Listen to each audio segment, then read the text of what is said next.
Anasefo na goma sign Cristiano Ronaldo no ekopie mu okrum ha mo enuano mo ya ahila te se bia ka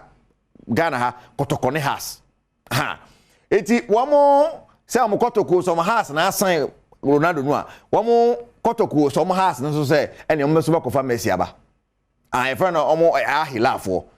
askafo telefo mi nu mo no we to bia be so show the crunch powers te se dia kwa yi program asini tugu so tugu ne we so aba tugu so eti two teams ne se mo ye tugu so we atogu so atogu Ronaldo so a ahila afo so mo so person mo tugu Messi so on se na la tie no timba to ahila afo so dia mo dia beto oni o so pesi gofo mi no on Saudi Arabia ho eti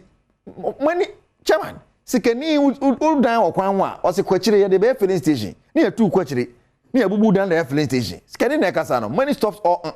to mo ka so me o chairman nyi sika no ope